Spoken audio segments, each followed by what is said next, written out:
Whoa, hey, whoa. A game got announced that's really cool. I guess I'll talk about it. The announcement trailer just came out officially for 6 Days in Fallujah. The early access has been announced for June 22nd. Very cool for a multitude of reasons, because actually I've been hearing about 6 Days in Fallujah for like 15 years. I'll get to that in a second. Let's take a look at the announcement trailer and see what they've been cooking up all this time. He was trying to lure us into the house. He kept saying, "Come here, mister, come here." Like that. Every time we would go into one of those buildings, you never know what to expect.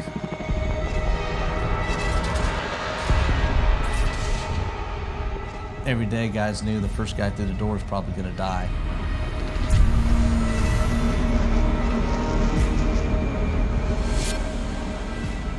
I'm next. It's only natural for me to be next. Like, I hope it's quick. Hope it's painless.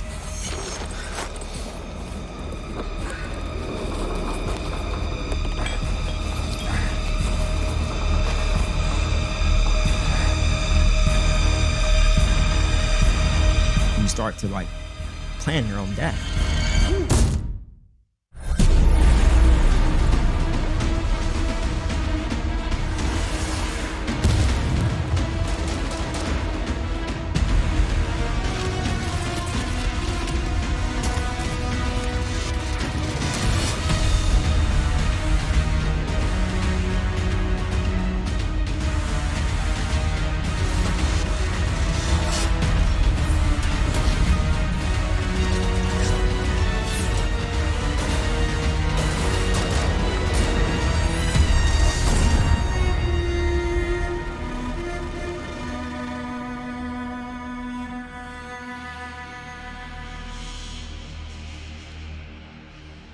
Four-player tactical co-op, that might be a new feature. I don't think that was something that was originally in the pitch. That's pretty sick. Contact across the yard. Contact east courtyard.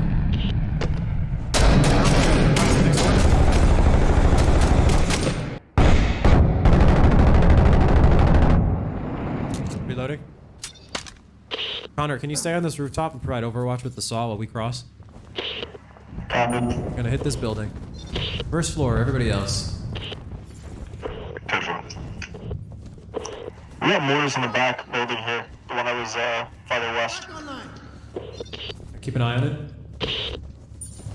Alright, let's get you guys pushed out onto the street. For that white You wall. want to clear this weapon cache? Yeah, go ahead. Sweet. Right behind you, Hunter. Climbing the wall. Nice. All the way inside. It's hot over here. It's hot. Get contact on that mortar roof. Watch those windows. Wow. Wow. That's crazy. By the way, this was from Punish.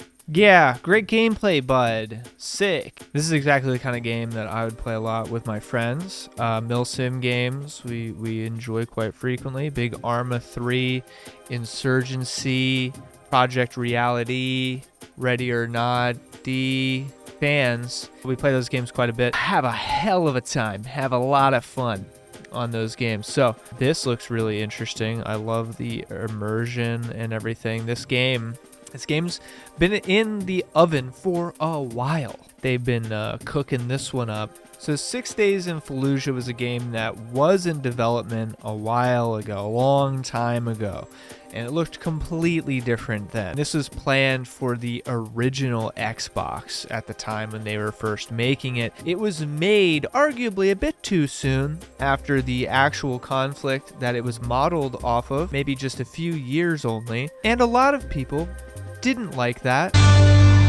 Well, there's a lot of controversy over this new video game called 6 Days in Fallujah. Critics are calling the game, which is based on one of the deadliest battles in Iraq, too realistic. For a fair and balanced discussion, I'm joined by the game developer, Peter Tamte. Captain, also, I want to make sure I have your name right. Is it Reed? Your first Yes. name? Okay, Reed Omohundro. And he led a Marine company in Fallujah and lost 13 men there. He's now an advisor on the game. And Tracy Miller, who's against the game because she lost her son in that battle. Good morning to all three of you. A lot of people see these video games and such that basically, you know, have war involved in them, real life experiences that happened. And sometimes they get kind of a sad reaction to the fact that we would relive this. Why make it into a game? Well, you know, about half or so, only half or so of the young adults that we've surveyed are familiar with the Battle for Fallujah. And this is kind of remarkable considering that many of the young men and women who participated in that battle are walking around amongst us today. And here we have one of the most historic battles in the history of the country, and most young adults aren't familiar with it. Reaching out to that community through a video game, we can hopefully bring a lot more people into the understanding of what these Marines and soldiers did for their country in Iraq. Captain, are you actually saying, because I know you advised on this project, I know you advised on it because you want to make sure that the details are correct, but are you actually going to say that this is a way to honor the men who died that day? Well, I wouldn't necessarily say it's a way to honor the men that died that day. What I would say it's more of an honor for the people that fought there. You know, this is not a memorial game.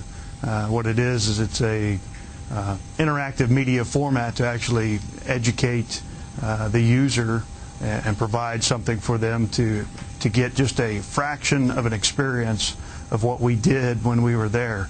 Most of the Marines and soldiers that I talk with want to ensure that the public is aware and understands what's going on over in Iraq. I got to get Tracy Miller in here because, Tracy, my condolences to you. Well, you know, it's complicated. I don't, and I think that as long as it's a game, people who are playing it have some ability to control an outcome. And if they're doing that, then it's not going to be real. I think that if I were to see it and actually see my son being killed, it would be terrible. On the other hand, if this is a realistic game, I think all of us who have lost children want most for them to be remembered, and so if he's not included, then that would be bothersome also. So you've lost your funding to actually put this game out to the public, is that true? Yeah, no, that's true. We were partnered with one of the world's largest video game publishers, Konami, and they were helping us finance the development of the game. And due to the controversy and discussion about the game that's happened not just here but abroad as well, Konami pulled out of the project. And so now our challenge, of course, is to find a replacement who can help us fund the game to completion. About 2/3 of the game is actually completed at this point, so we only have about 1/3 left to go. So look, when vets come to these devs, and that is the pervading story that I've heard about the early development of the game, people who fought in the battle came to these devs and they were like, hey, when I play war video games, they're a little cartoony and fake, and I can tell a bunch of nerds made it that have never probably even shot a gun before, and it's not cool. It's not cool. It makes people have unrealistic expectations of what serving actually is like. All these different things. Hey, I agree. I think those are problems. Making war fun and cool, not really cool, obviously. And so I think any military game that sets out to create a realistic depiction of war is good, because most people are probably not going to play those games and say, this is awesome, war is so cool. But nevertheless, 6 Days in Fallujah as we knew it got canceled due to all this controversy, due to Konami pulling their funding, and this game went into absolute development hell. Now, do I think that this looks like a super realistic depiction of war? No, not exactly. I think it was a little cringe, obviously, that all the controversy got the original game shelved indefinitely when this game was announced that it was finally going to be worked on and released again, which happened back in 2021, but we hadn't really seen anything that materialized from it until right now. It's interesting that people still have a problem, even to this day, about this game coming out when we've had so many different games that have come out that glorify violence, glorify war, glorify these conflicts, these same conflicts in history through video games. Even now, they were still facing backlash for this game. I think they just have had a absolutely terrible PR run, very hard to get away from it. They maybe should have just changed the name of the game, and I swear to God, no one would probably have cared or noticed. I'm sure they would have gotten away with it. People are calling for it to get removed from storefronts when it comes out and all kinds of stuff like that. Look, people should be allowed to play the game. It actually seems like a fairly crazily realistic depiction of warfare. I think that's totally fine. I think that's better than a game like a Call of Duty that does it in a more cartoonish, more action hero way. I think that the more realistic the depiction of warfare is, the actually less problematic it's going to be, because it's not going to set fucking unrealistic expectations. It's also going to help educate people on how this shit actually works, what actually happened. It's made with veterans advising, giving their stories, giving their insight to things and their training and their knowledge while the game's in development, giving all that to the developers. And so how is that going to be more of a problem than a bunch of nerds who have never shot a gun, never been to a gun range, whatever, never been anywhere like that, with them making the game? How is that better when that's been the majority of the way it's been done? In my experience, every time veterans come in and work on these games like Brothers in Arms, Road to Hill 30, and Arma 3, I think it always results in a way better end result. Call it propaganda, call it imperialism, call it capitalist dystopia. I like playing games like this. I'm going to play this game, and a lot of other people are, and it's not because we love war. It's quite possible to learn a great deal about the military, historic events, and battles through some of the more realistic depictions in the video games and media. I think that is important and necessary. I think it's better that the youth knows the Battle of Fallujah existed and happened than not know about it at all. Because they definitely don't teach about any of that shit that happened when you're in high school. So sometimes the only way that people who aren't extremely fucking nerdy, because not everybody is like my friends and I, who like reading about historic battles and watching YouTube video breakdown analyses of these different battles that happened in real life and modern wars, and going to museums and looking at war artifacts and playing games like Arma 3, where we walk around for hours without fighting anybody. Not everybody is into that. That's okay. Sometimes they're going to learn accidentally by playing some of these video games that their favorite YouTubers talking about. That's probably how a lot of kids are going to learn a lot of things, for better or for worse. So if they're gonna learn like that anyway, let's make sure smart people, experienced people, real people who really did these things are at least involved in the process of making them, so that they're as accurate and true as possible. The games are going to get made no matter what, okay? Nothing you can do to stop it, really. Not anymore as much, because these companies have a lot more avenues to publish their games than they ever did before. Back in the mid-2000s, Konami pulling out was a death sentence because it's very hard to self-publish. Now, it's a little easier. It kind of just wasn't even possible before, but it's possible now. So these games are going to get made.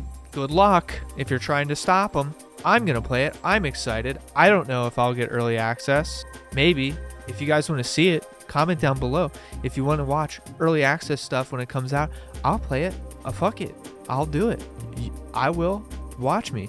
Thanks for watching this video, guys. My extremely scatterbrained thoughts on 6 Days in Fallujah. I'm excited for the game. I want to play the game. It looks really good. It looks like a lot of time and effort's been put into it. Reminds me a lot of Insurgency, like Insurgency 1, Insurgency Sandstorm, but hopefully there's a lot more detail. It seems like there's going to be that proximity chat, the way the audio works, reverberating off the walls when you're inside a house, you're talking and you can hear it reflecting off the surfaces, and your friends are over on the intercoms and it's kind of hard to hear them. There's like that interference aspect of it. The combat looks pretty realistic, and the mechanics seem very like detailed and realistic as well. You know, you can see in the HUD that comes up, you see your plate carrier and exactly everything that is on it. You know, how many mags do you have? Where are all your different pieces of gear located? What are you using? It's all these little fine details that go a long way. It's cool to see that it's going to be multiplayer,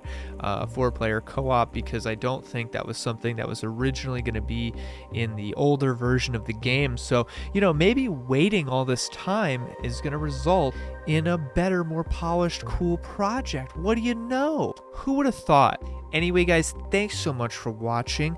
More videos like this coming soon. I have a lot of stuff in the pipeline, stuff I'm editing, stuff that's taking a little longer to edit because it's a little more complicated, some more gaming stuff, some more fish tank stuff if you're into that, and much, much more. Bear with me while I continue to try to put out that juice, put out that content. Thanks so much. We'll see you later.